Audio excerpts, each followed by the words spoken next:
This podcast is a healthy place, a thriving place, a never-ending harmony of making, doing, growing, trying, laughing, running, living. Abu was sick of it. Get me out of here.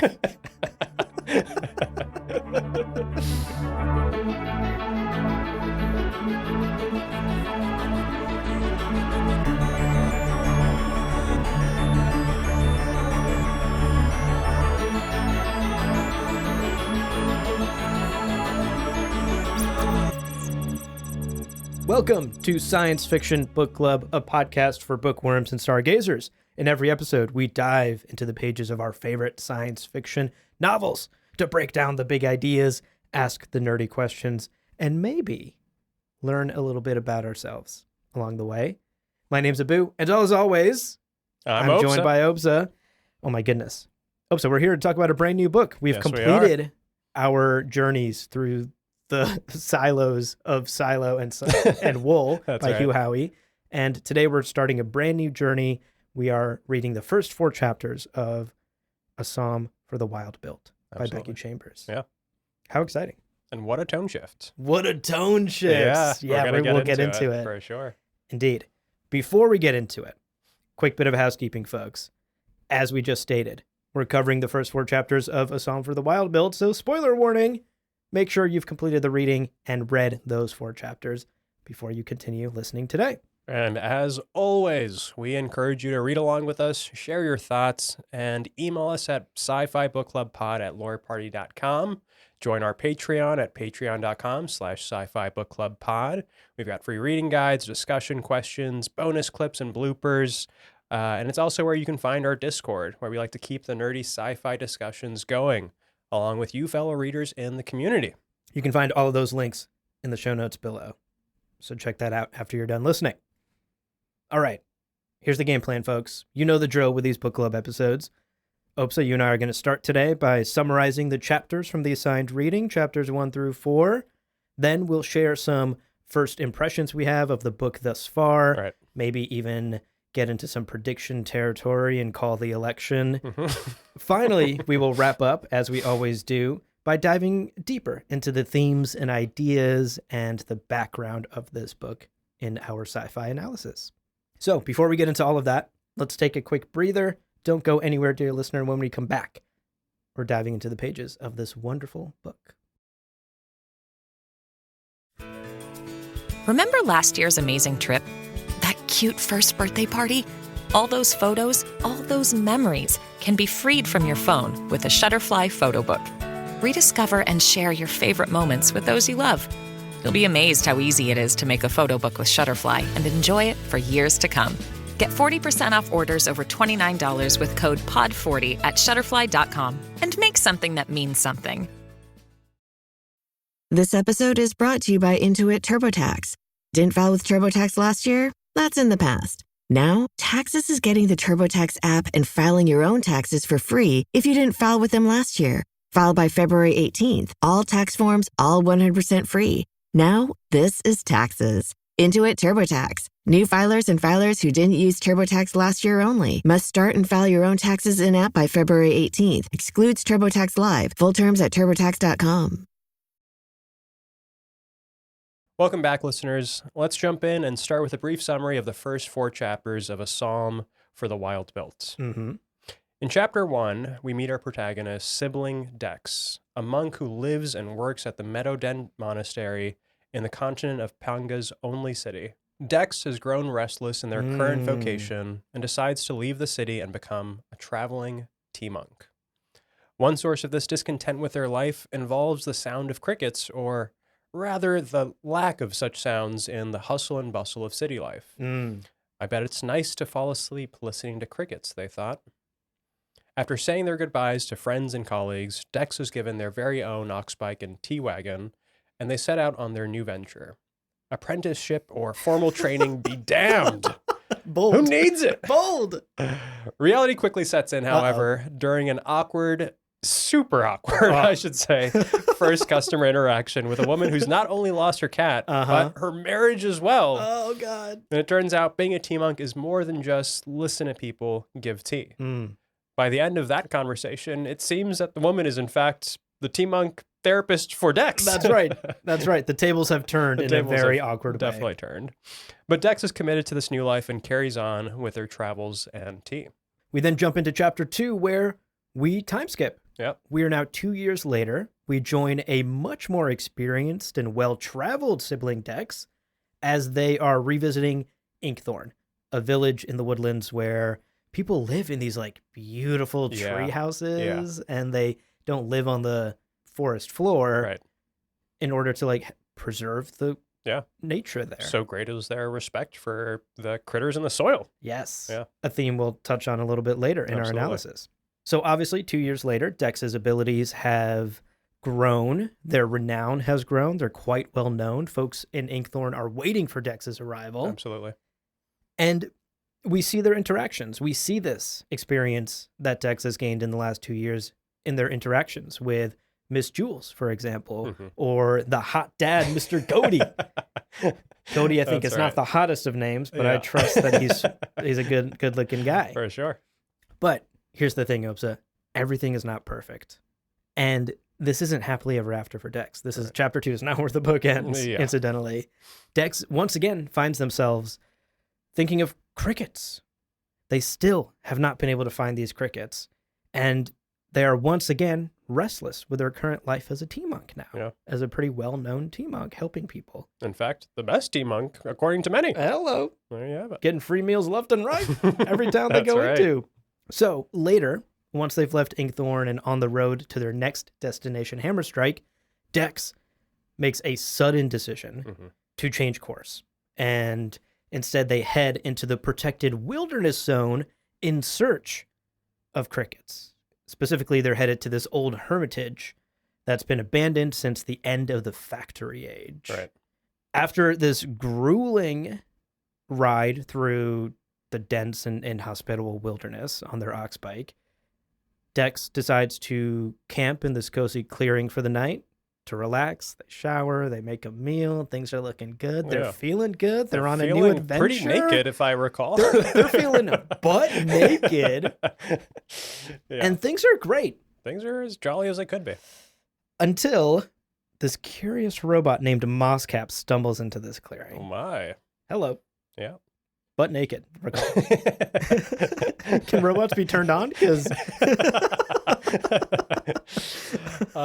so in chapters 3 and 4, following this first meeting with Mosscap, Dex and Mosscap get to know each other a little bit more. At first, they're certainly cautious and eventually a little bit more curious and open. Yeah. This is absolutely a groundbreaking moment as no human and robot have interacted in over 200 years. Ever since robots gained sentience and decided to leave human civilization and strike out on their own. Dex learns that Mosscap has in fact been sent by the robots to check in with humanity. Okay. As the robots are curious how humans have fared since they have left. Mosscap wants Dex to be its guide as it travels around human settlements and learns what it can about humans and their needs, but Dex is perhaps understandably resistant. Yeah. What people need is impossible to figure out. And this is also the first time they've interacted with a robot. Right. That's a lot to ask on a first meeting. That's wild. I think this is within 30 minutes. Right. Can I travel with you for the next unknown number of months? Exactly. It's a wild request. But also, I really appreciated the reason Mosscap asks to travel with Dex is because Mosscap is like, oh my gosh, you're a T-Monk. Who better? Who better to understand what humanity needs than a person who helps them in their time of need by offering tea and a shoulder to cry on. The inverse is also true, though, because Dex is absolutely correct. Every need is so elusive and different. What are you talking about? I can't help you just figure out, quote unquote, what humanity needs. Right. I barely know what these people need when they come to me. It's so elusive and ever changing. You're on an impossible mission. So I love that I can understand both perspectives. Totally. And you get the sense that Dex is also a little bit insecure and not totally Yeah. certain that they're the best qualified to even, go on this endeavor. Yeah, absolutely. In the end, they do agree to a compromise. Oh, okay. Moscap will accompany Dex to the Hermitage since it is a long and dangerous road through the wilderness. Hello. And in return, the monk will tell the robot all they know about humanity. The two end up beginning their journey to the Hermitage, and Dex learns about robot culture, like the proper pronouns for robots, it, and how robots keep in touch, leaving notes, as well as what professions robots have, which are pretty interesting. Very interesting. Highly specialized. You'll recall hyperfixations. lots of fixations. You'll recall the robot who spent years off in the wilderness studying moss growing on rocks, I believe. So Incredible. it is really remarkable how the robot civilization has continued to evolve in the absence of humanity. Very fascinating stuff. I also really liked this was right at the end of chapter 4. Moscap kind of admits that it's insecure about itself because it's not like other robots. Right. Moscap is a generalist. Yes. Moscap wants to study Everything. everything and anything that fascinates it in this Absolutely. moment. And Dex is the one that comforts Moscap Yes. and says, I don't see what's wrong with that. Yeah, Why do you feel like you're the outcast here? exactly. And I liked that it was clearly a moment of camaraderie for both of them. Absolutely. Because on some level, Dex, I think, also feels like a bit of an outcast from Right. human society. Right. And thus is out here in the wilderness, like escaping it Yeah. in whatever way. And we'll talk more about Dex's motivations in our analysis. Yeah. But I liked that there was an immediate bond these two could share Right. over feeling like outsiders within their own groups. Right. So with our summary out of the way, how are you feeling? Oh, so I'm curious. Yeah. How are you feeling about the first half of this book? Yes. For as short as these, as the book is, and these first 4 chapters were, it evoked a lot of feelings and a lot of thoughts in me. And I think what I'm most struck by is just how unlike any other book I've read this is, like, Oh. ever. Interesting. I think the closest that came to mind for me was The Tao of Pooh, as in Winnie the Pooh by Benjamin Hoff, which is a fantastic... I was thinking the other Pooh. Okay. Yeah, Thank you for clarifying. I needed to clarify. The Tao of Pooh, the other... No, it's a very different book. In any case, I would certainly recommend that book for anyone into Eastern thought and philosophy, which feels pretty relevant to this book. There's a deep sense of mindfulness that emanates throughout, and it's really touching, even inspiring, I would say. Yeah. As a super brief aside, I would highly recommend the audiobook. I think some people are perhaps split on this question, but I found the narration to be super captivating and just really in tune with the spirit of the book. Yeah.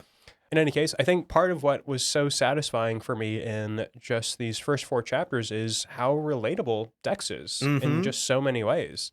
They absolutely remind me of myself when I was a bit younger, and currently someone in my life that I deeply cherish. I think that experience of just not knowing exactly where to go or why exactly is pretty universal. And I think it speaks to a lot of our experiences. Oh, yeah. I also find that the book evokes contemplation and reflection without being super prescriptive about it. Yes. It's all kind of in the mundane and everyday moments, and it's also just such a joyful book. You can take this passage, quote, "The disciples of Chol had built them a tiny sanctuary, a mobile burrow that begged Dex to come in and be still." Or this one about Dex's tea kettle. "It was joyfully chubby, with copper plating and a round glass window in both sides, so you could watch the boiling bubbles dance." It's just so cozy, so like warming and just lovely. And, on the other hand, it's a little removed from the world that I know. Certainly. But I think we should dream of a better one and not just convince ourselves of its impossibility. So I'm loving this book. Yeah, tell me what you're thinking so far. I agree. Yeah. I agree with all of the above. I'm loving this book. Yeah. Perhaps even more than you. I'm gushing about this book. Yeah. I've become an advocate for this book. Yeah. I have recommended it in the past week or so to no less than like 4 or 5 people. That's awesome. Yeah. Quite aggressively. Yeah. Like to the point where I was like, Kind of ironic. Should I buy you a copy? Maybe I'll just ship you a copy. Do you want my copy? The copy's on its way. It's That's what I'm saying. it's on the way. I Yeah. expect your book report on my desk That's right. by Monday morning. Yeah. So I'm really loving this Yeah. book, and we were talking about this on the ride over to the studio today. But I don't know if it's just maybe the timing is right, but the coziness is just hit Yeah.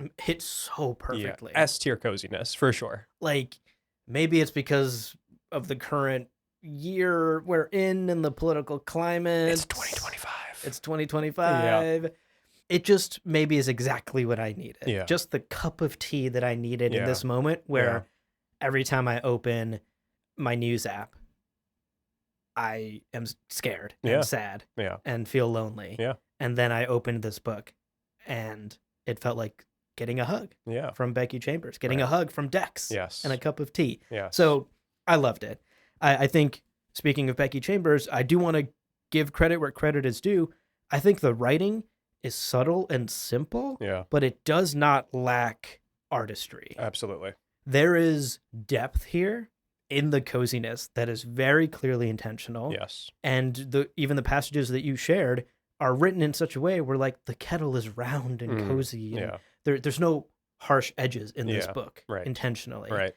I also just really enjoyed inhabiting for 4 short chapters a world full of people who care, Yeah.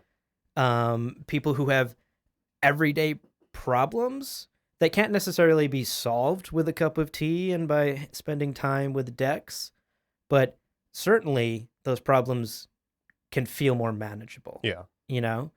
And I certainly agree with some of the criticism out there that this is maybe a hopelessly optimistic story Sure. and setting. But for the moment, for my read of this book in this moment, I'm fine with that, actually. Yeah. I'm okay being transported to this world. Totally. So I'm having a great time. And I think actually the short, sweet acknowledgement at the start of my copy Yeah. perfectly encapsulates what I'm trying to say. It says, quote, "For anybody who could use a break," end quote. And that's the sales pitch Yeah. of this book. Absolutely. I think that perfectly captures what this book is about. I also want to acknowledge that just because it's very optimistic and unrealistic in some sense, doesn't mean that the themes and ideas that this book is toying with Yeah. don't apply Oh, absolutely. to real life, you know, Yes. to our lives, to Yeah. current humanity. I think actually the ideas in this book that we've gotten in just these first 4 chapters are quite poignant. Yeah. It's not just like surface level fluff stuff to make you feel good about everything. Right. There's also lovely bits of writing that I Yeah. think capture some of these big ideas. Right. For example, I really liked that part where we learned that 50% of Panga, of this continent, Right. is protected wilderness zone. yes. Quote, "Humans had a knack for throwing things out of balance. Finding a limit they'd stick to was victory enough." End quote. Yeah, that's pretty accurate. That's amazing. Yeah, like that totally. encapsulates this idea like, oh, so one species, humanity, gets half of this continent. Yeah. Every other species gets the other half. Yeah. Isn't that unfair? But the reality is like getting humans to even commit to a limit Yeah. is victory in and of itself. Yeah. And even that feels like a huge win. Totally. And then of course I loved every interaction that Dex had, even the awkward one Yeah. in chapter 1. Yeah. It was really I sweet. loved every interaction, Yeah. interaction that Dex had with their customers. In particular, this line about Mrs. Jules, I kid you not, Obsa, legitimately made me tear up. Yeah. And because I don't know, for me, it like served. I'm a workaholic. It's a well-known problem, and this line just kind of made me pause, and it was a reminder to myself that it's okay to slow down and chill sometimes. Quote, "Her shoulders visibly slumped. She'd always had the ability to relax them. She'd just needed permission to do so."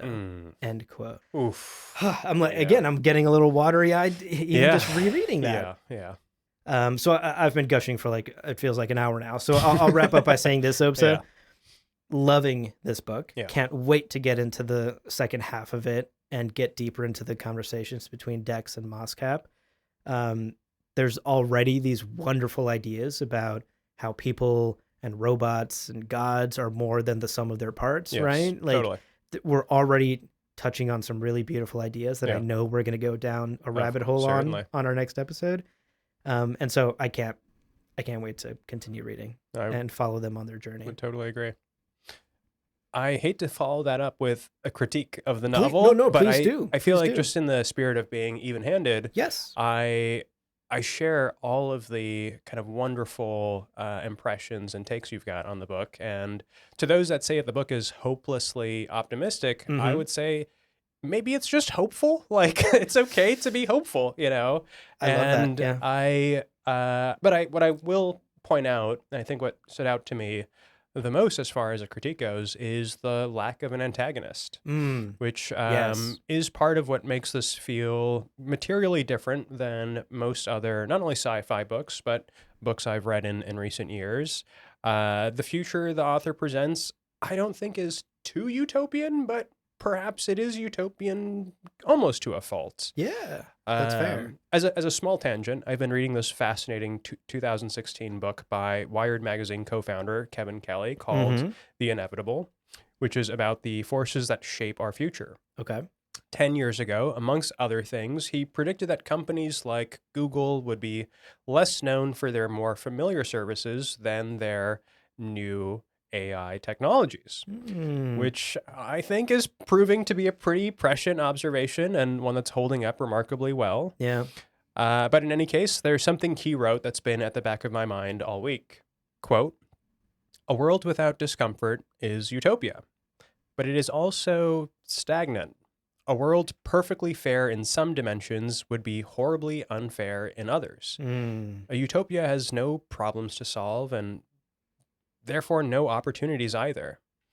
He goes even further to say that he has not met a speculative utopia I would want to live in. Oh. I'd be bored in utopia. Oh. Dystopias, their dark opposites, are a lot more entertaining. I agree. Now, I can't say that the world of Dex and Moscap is one I'd hate to live in, but its lack of a clear antagonist, significant danger, or menacing forces does kind of rob Dex in some ways of the opportunity to achieve traditional heroism.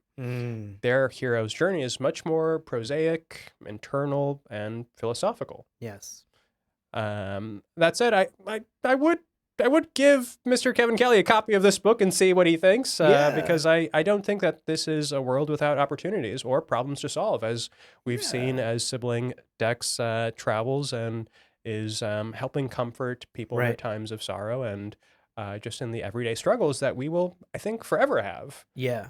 Life is finite, and Right. that presents its own set of challenges, even in the absence of the kind of more traditional antagonisms of, Yeah. a villain, per Right. se. So Yeah. I agree. altogether, Like hot dad Cody. yes. Yeah. My guy's got challenges, right? He's got He's some hot, problems. which is just a burden. Yeah. You would Huge know burden. all. You would know all I about get this, it. so I you get it. it. But in addition to being burdened by his hotness, Yeah. he's got two children He's got who two are keeping children. him up at night. That's right. And he gets a remedy from Dex to sleep Yeah, that's better right. to help him They've sleep. got all the drugs. all that the you need. drugs you need. That's right. So I agree with a lot of that sentiment, Yeah. actually. I'm really glad you shared that because the utopian dystopian argument totally makes sense. Yeah. Stagnation is a worrying thing, Yeah. right? If everything is perfect, Right. Where do you we have go? to wonder where the imperfection is Yes. because you don't get to perfect without Yeah, imperfection. that's right. And so in that sense, like utopia would be boring Yeah. because there would be nothing to grow Right. or achieve Right. or overcome. Yes. Much of the things that define humanity on sort of a macro level, Yeah. but also on a personal level, how Totally. people define their own lives. Yes. I overcame this thing. Right. I completed this incredibly difficult degree and Right. accomplished this. Right. Many of us define ourselves by the things we overcome and Yeah. achieve, By that struggle. by the struggle. Yeah. And when there is no struggle, when Dex can just say, I'm changing jobs, Right. bye, Right. that feels like a utopia Yeah. for us that are like stuck in the corporate slog of Yeah. the world. Yes. But the reality is like, okay, so why doesn't everybody just change jobs? When you think Right. too hard about this Yes. utopia, Yes. you do begin to wonder. Yes, totally. Yeah, I think altogether for me, the book absolutely stands as this unique, charming story, and I'm so happy we're covering it on the podcast. I agree. I fully agree. It shows that not all sci-fi requires explosions and this galactic scale, and in that regard, it actually almost in a weird way feels more true to life than some examples in the genre. Yeah. The everyday problems, right? Exactly. Being hot. Yeah, I mean, an everyday struggle. An for both everyday of us. struggle. It's tough. It's tough out here, folks. I'm really glad you brought that criticism up, though. I think it's completely valid. Yeah. All right. Well, before we jump into our sci-fi analysis, we'll just have a quick breather. Yeah. Take a pause. Listen to an ad or two, perhaps. Perhaps. Brew some tea. And then we'll come back and jump into the meta around this novel. That's right. The PC gave us computing power at home, the internet connected us, and mobile let us do it pretty much anywhere. Now generative AI lets us communicate with technology in our own language using our own senses. But figuring it all out when you're living through it is a totally different story. Welcome to Leading the Shift, a new podcast from Microsoft Azure. I'm your host, Susan Ettlinger. In each episode, leaders will share what they're learning to help you navigate all this change with confidence. Please join us. Listen and subscribe wherever you get your podcasts. This episode is brought to you by Amazon Prime. From streaming to shopping, Prime helps you get more out of your passions. So whether you're a fan of true crime or prefer a nail-biting novel from time to time, with services like Prime Video, Amazon Music, and fast free delivery, Prime makes it easy to get more out of whatever you're into or getting into. Visit Amazon.com/Prime to learn more.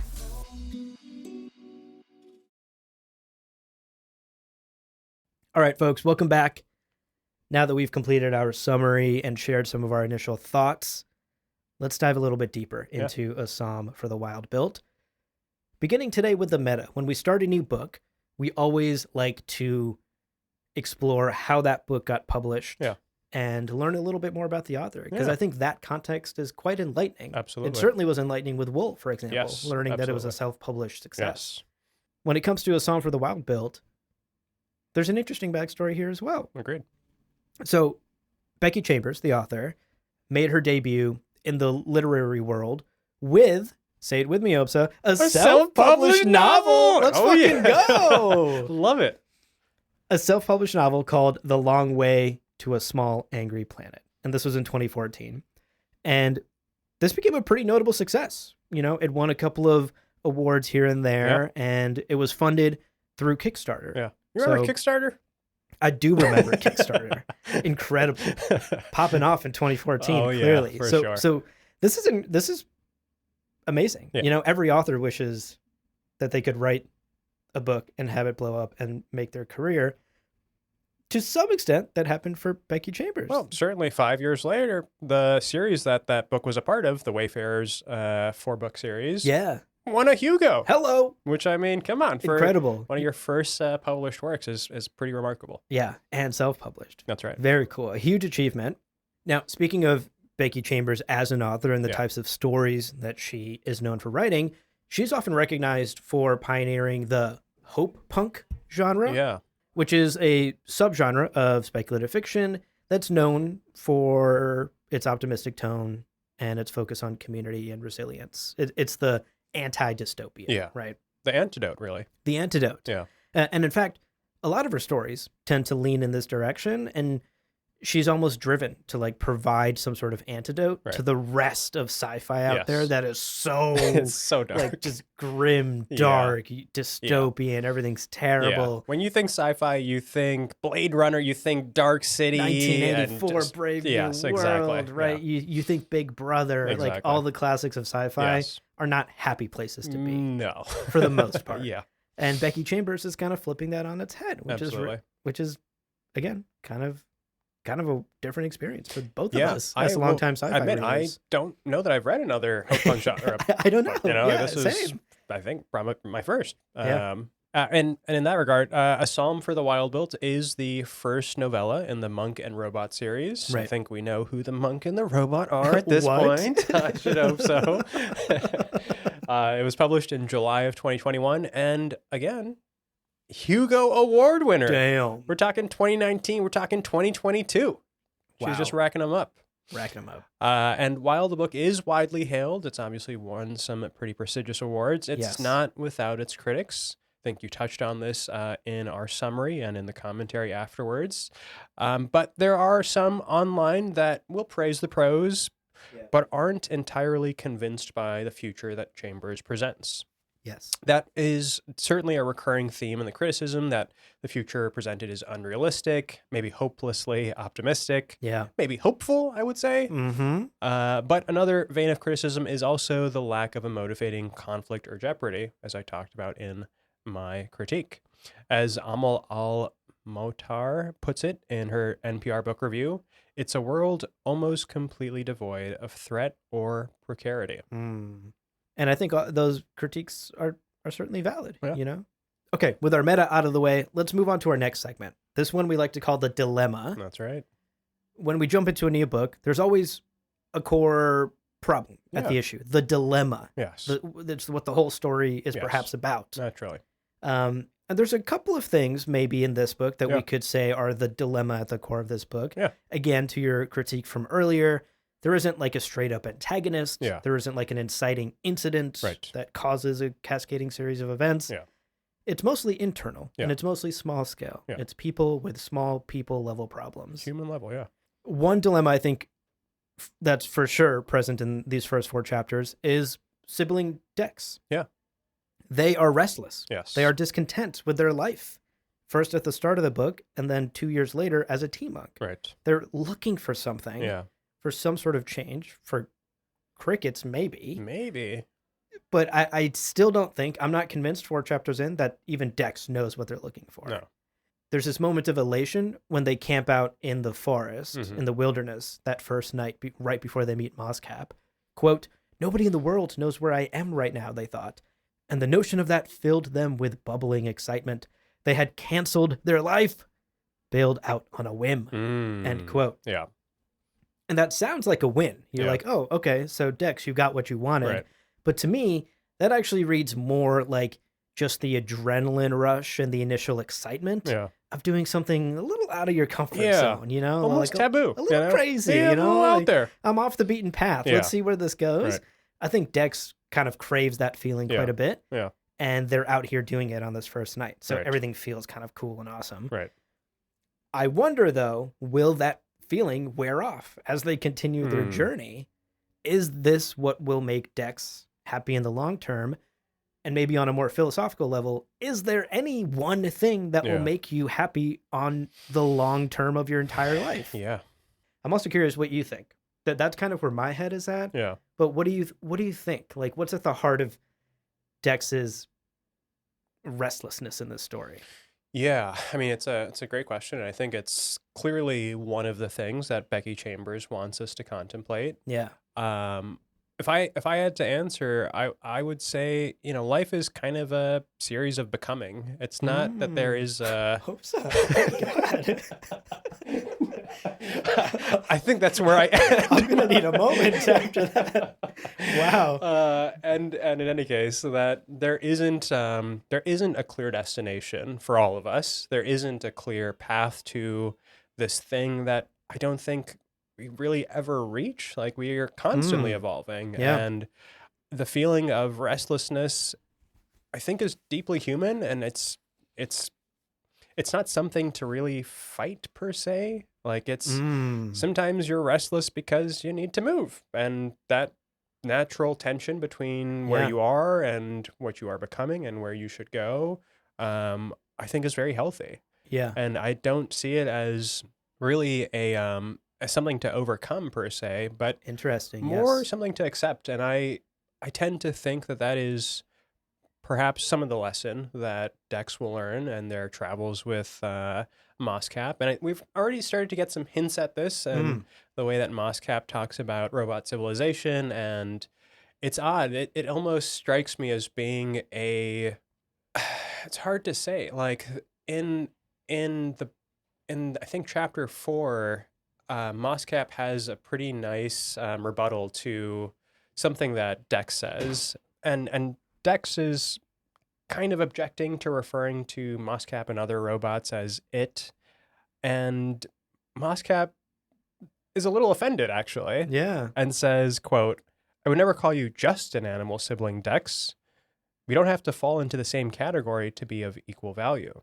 Mm. I found that to be pretty interesting and profound, and especially as we're contemplating things like AI and in modern life, it kind of presents this interesting mirror to humanity and perhaps our own path for growth as well. Yeah. It is one of maybe greater acceptance of the very wide variety of lives and sentiences that are developing and that have developed.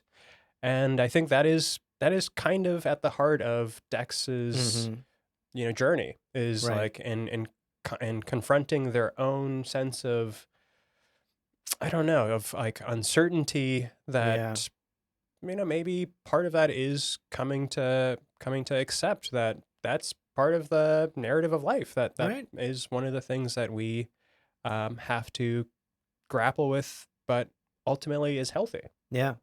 And that change is a constant. You know, Yes. perhaps one of the only constants Right. is that life will always be changing. Right. And it's interesting we've talked about utopia, dystopia, and the idea of stagnation Yeah. because utopias are inherently stagnant, Right. in which change is limited Right. or not happening. Right. And I think Dex, a person who lives within that utopia, is uncomfortable with Yeah. that, is uncomfortable with Right. things not changing. Right. And so forces things in their own life to Right. change or Right. takes these steps Yeah. to embrace change. Yeah. Which is an interesting idea. Yeah. Dex is almost pushing against the Right. utopian society Right. of which they are a part of. Yeah.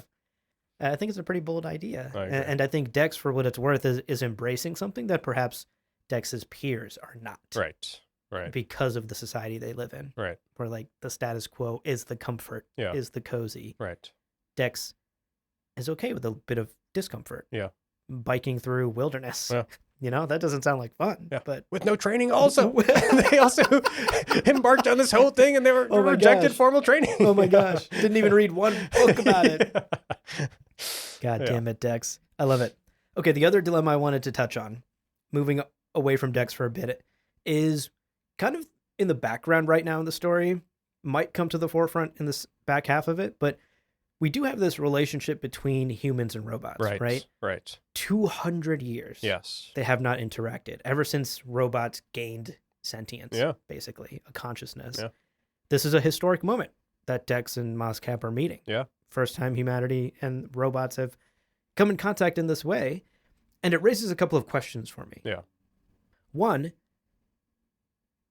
does Moscap's like little outreach mission here Yeah. that it's on, does it mean that the robots are considering reintegrating with humanity? Interesting. Why the check-in, right? Yeah. Like, have we been told the true motivation behind this Mm. check-in with humanity Good again? question. Because it's been 200 years of radio silence. Yeah. What changed? Right. That's the question I'm Right. asking. Obviously, the follow-up there is, can that happen peacefully? Hmm. Right now, there's a peaceful status quo. Robots in the wilderness do your thing. Yeah. Humanity does our thing. We only interact peacefully or not at all. Yeah. What happens if robots suddenly are like, can we come back? Right. Can we start living in those tree houses Right. with you? Right. Does that shake up the status quo? Yeah. Does that cause too much change for Right. people to accept? Right. The other question, I guess, is even more personal to the robots for me. Like, Mhm. I'm wondering why they want to reintegrate. Yeah. You know, like, is it because something has happened to them out in the wilderness and they want to come back to Hmm. civilization? Is it simple curiosity? Yeah. Or my sort of headcanon, is it just leftover innate programming within them Right. to check in with their humans Right. and make sure their humans' needs are filled, Right. what they were initially built for, Right. to assist humans? Yeah. Is this some sort of deep in the quote unquote DNA or the code, the Yeah. source code of these robots? Right. Are they feeling a pull, a subconscious pull Right. to come back and serve humanity? Right. And is that why Moscap is here to do so? Yeah. Just some things, like some questions, some Yeah. speculation that's been running through my mind as I Yeah. think more about these chapters. It's really interesting to consider that. Yeah. I don't know. That feels like a bit of wild speculation on my part. I don't know. I like that take. I like the questions you're raising there. But I think it raises some interesting questions, and I think it is a dilemma at the core of this book that I am seeking answers to. Right. I don't know that we'll get clear-cut answers, but I hope we at least explore it further. I agree. Why don't we pivot slightly here? Sure. Talk about the leap year. Yes. We like to get into the leap of faith that the book asks of us as readers, and I think this book has a couple. It's got a couple. We should unpack these. Well, first and foremost, I think as we've underscored, this is a solar punk future. This is a super hopeful, optimistic glimpse at a future where humans and nature and robots live in perfect harmony. Right. It's a decidedly optimistic vision, and it's, I think, probably best exemplified by the parting promise that humans made to robots. This is juicy. Quote, guaranteed complete freedom of travel in human territories and rights equal to that of any Pangan citizen. Oh, which is interesting. Wow. That's the agreement they came to. Yeah. Humans and robots. Yeah, you tell me. I mean, how does that strike you? I think you can tell by our laughter. The most likely? I don't know. That's a wild response, right? I would agree. That's wild. Yeah. Because again, the inciting incident 200-ish years ago was that these robots, our robot underlings, my fucking robot vacuum, obtained consciousness all of a sudden, and it has never been explained. Right. We don't know why. Yeah. And for that inciting incident to result in a parting promise made between humans and robots that is so kind, so full of trust, right? Yeah. Like my instinct, my assumption would be my robot's going to want to kill me now. Yeah, correct. Yeah. But rather than suspicion and violence, these two, I guess, species, these two I groups. think we have to refer to them as species. Sentient. They're sentient now. They have found an amicable way to live peacefully and separately. On equal terms. Yeah. The rights equal to that of any Pangan citizen? Yeah. Interesting.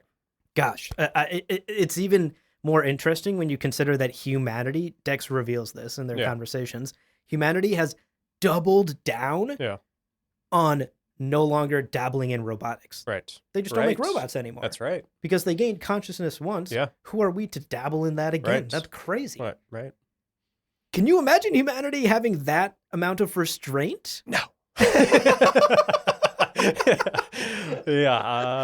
That, we're talking about leaps of faith here. That feels like a leap of faith there. Yeah. That's incredible. Yeah. There was more in these chapters about the parting promise I found interesting too. There was a bit about like we, humanity, as in we, won't make contact or approach you first until you make contact with us first. It gives the robots more agency in this negotiation. Yeah. In what world has in a negotiation does one group just continue to give more to the other? Yeah. It is very hopeful to borrow a term from you from earlier. Yeah. It is very hopeful. That's very helpful, yeah.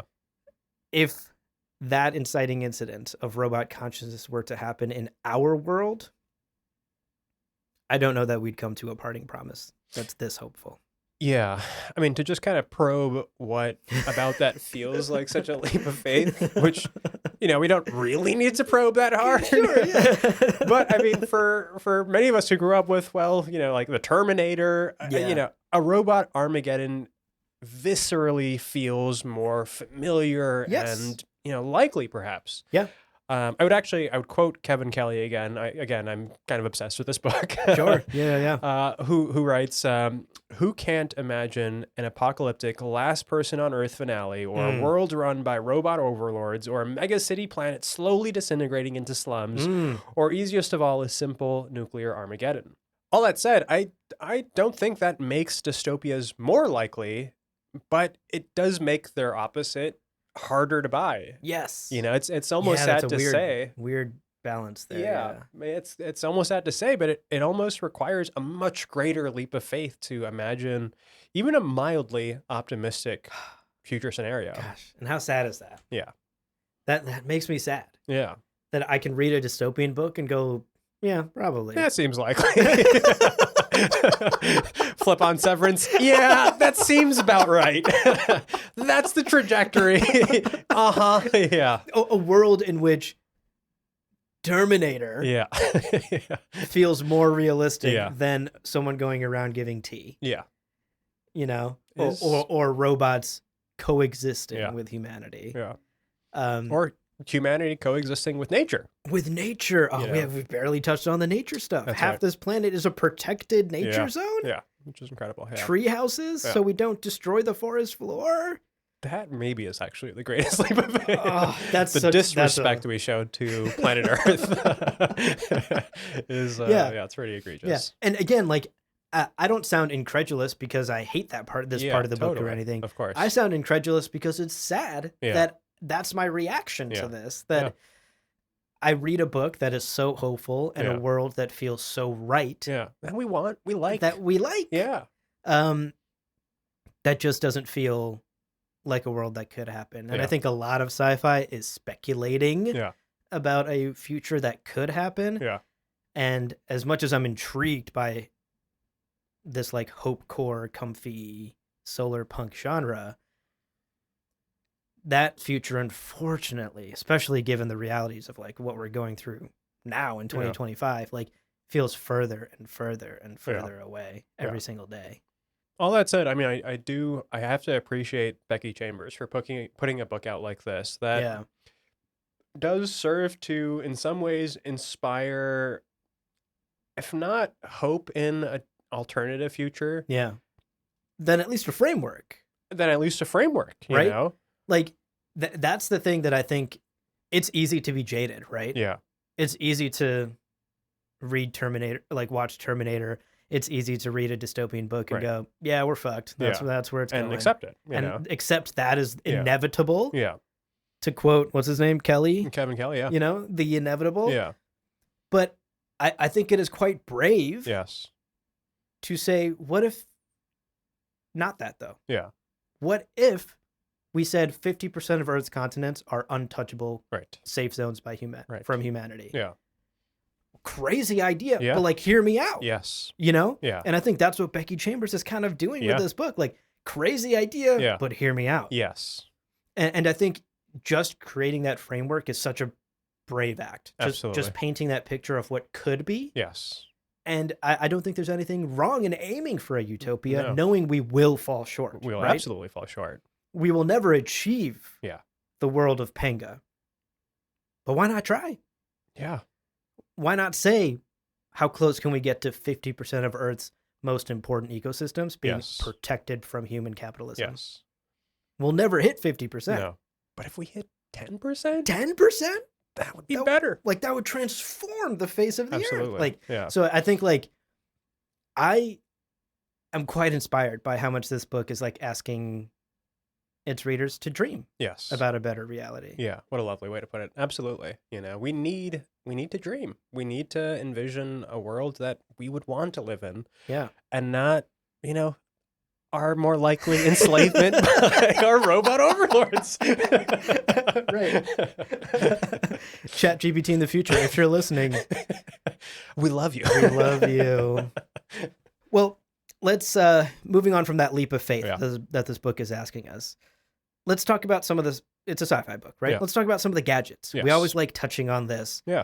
in a book as well, because yes, a lot of sci-fi isn't focused on the gadgetry, and Yeah. that's sort of in the background in the world Yeah. building. Other sci-fi, it's front and center. It's like Absolutely. part of the main plot. Yeah. I think this book falls in the former. Yeah. There's a lot of gadgetry-ish Ish. stuff. Yeah. You know, it's not like high-tech stuff. Yeah. It's not Star Trek. It's not Silicon Yeah. Valley shit. No. But there is technology and some gadgets in here that are worth just sort of touching on. Yeah. And talking about that are part of the world building. Yeah, I think so. Early on, Dex is gifted, and I'm not entirely sure what makes it an ox bike, but yes, an ox bike. I see in the notes here you've got Yeah. AKA electric bike, Right. which, yeah, it doesn't, Maybe. haven't heard a fuel source. So actually, there are solar panels, I believe, on the Okay. I might Maybe just there was be a throwaway hallucinating line that. about- but, maybe. There is mention, however, as far as energy sources go, of balcony wind turbines. Yes. Which is cool. Cool. Yeah, would like to have Again, that balance with nature. Yeah. I see here you've got the portable computer that is built to last forever. Hell yeah. Get fucked. Planned obsolescence. Oh, that kills me. That was a hilarious line. Yes, I agree. It's so funny. But also the fact that Dex was, there doesn't seem to be social media Right. in this world. Right. Yeah. And this portable computer, which, whatever, is like a laptop or an iPhone or something, an iPad, Yeah. wasn't a thing that made Dex unhappy. Yeah. It was a thing where Dex got lovely messages from their parents, Right. or from their From the customers, yes. and it was a way for Dex to communicate their schedule Yes. with, it was a very useful tool that Dex only used when they needed to and then Yeah. put away. Exactly what we kind of want phones What to we be for want? us. Yeah, that's maybe, Laptop. again, speaking of yeah. envisioning with Yeah. the ideal, Right. that's kind of what we want our phones That's to what be. we want, yeah. Useful when we need them, Yeah. and then to never be a Right. part of our And lives a way again. to keep in touch with our community. you Yeah. know? Yeah, so I really liked that, and I just loved the added jab of also this shit never breaks. You don't need to get on some iPhone upgrade program. Exactly. 1800. 1800. What are we talking about here? Right. Yeah. Dex is still rocking the iPhone 4, Yeah, baby. exactly. It's never gonna Four break. for life. I loved it. Yeah, I absolutely. loved it. We've also got a few other things that are less techy, but kind of interesting. As mentioned, there are the treehouse homes suspended above the forest floor to protect Yeah, the soil and its inhabitants. beautiful. There's mention of worm farms, which might be a thing in present day reality. I honestly don't know. Yeah, worm farmers, email us. Is that a real Got a thing? lot of listeners in the worm farm community. There's also just the ever-present and all sci-fi mention of graphene, Love it. which has Iconic. never Is lived it up to its sci-fi if you promise. don't mention graphene? It can't be. And we've also got fab shacks, which are basically 3D printer shops. That's such a cool name I for like it. it. Why do we call them 3D printers? Yeah. That's so corporate and Microsoft of us. Absolutely. We Fab- also Fab printers are Shack. horrible too. Nobody's ever loved it. They always break down. Right. And yeah. Somehow so- your toner is always out for some reason. Exactly. Yeah, paper's Fab always Shack is getting awesome. jammed in it. Yeah. Right. Um, Girl, you want to go to the Fab Shack? It's also what I call my bachelor pad, the Fab Shack. Oh, I love it.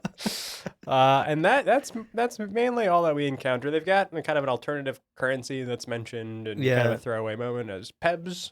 Which I'm curious for that. Maybe Pebbles. Pebbles. Maybe is that what? I was going to say that kind of Yeah. that kind of spoke to me as another nature Right. thing. Right. Even money Right. is like pebbles, Yeah. rocks. Yeah, There's some Right. nature connection there. Right. Yeah. Some fun behind the scenes world building, gadgetry, Yeah.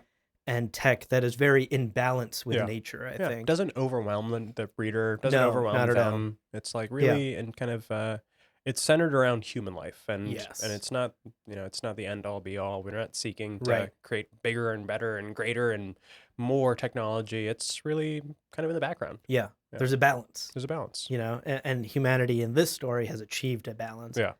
in its relationship with technology, in its relationship with nature, Yes. in its relationship with the robots. Yeah. We've achieved a balance that I think we right. can all aspire toward. Yeah. What a great read. I agree. I can't wait to get into Yeah. the second half of this book. Only 4 more chapters, but Yeah, we're it's a looking short forward one. to them. Yeah, Yeah. I am too. Okay, well, that wraps up our conversation today. So fun, as always, Obso. Of course. A lot of what we talked about today Uh-huh. isn't in our script in front of us Yeah, right now. that's right. We ended up just winding deeper Yeah. and deeper. Yeah. But I always love this because Yeah. I love that we managed through our conversations to dig at something Yeah, deeper that both totally. of us were maybe feeling but Yeah. couldn't articulate in the Yes. script. Much like sibling decks, we like to meander. We like to wander. Hey, that's you know? right. That's right. See where the podcast takes us. Exactly.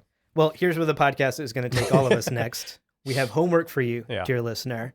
For the next episode of Science Fiction Book Club, make sure that you have finished A Psalm for the Wild Build. That's right. It's a short book. There's only 4 more chapters, so make sure you've read the rest of the book before our next episode comes out. If you're wondering what the reading assignments are, what the due dates are, when's the next episode, Check out the links in the show notes below. We always post the entire schedule for the entire season, so you'll know exactly what to read, when to read it, and when you got to get that hold in at the library. That's right. Well, friends, we know there's a gravity to leaving a place for good, a deep sense of seismic change. But fortunately, as long as you keep on listening and leave us a review on Apple Podcasts and Spotify, we'll be here for many utopias, dystopias, and everything in between. And be sure to check out the other shows on the Lore Party Podcast Network on loreparty.com. You can also follow us on Twitter and Instagram at lore_party on those portable computers that are built to last forever. Thank you so much for listening. And remember, there might be something good here. Something exciting or nourishing. Something to replace the weariness of the day. More likely, it'll just be a podcast about sci-fi books. That's more of our thing here, I think. But maybe that's almost as good? Almost as good. I'll take it. Reach for the utopia, knowing you'll never make it. That's the vibe of this podcast. We'll never make it. Reach for great podcast. Put out good podcast. Yeah. But better than mediocre podcast. That's right, you know.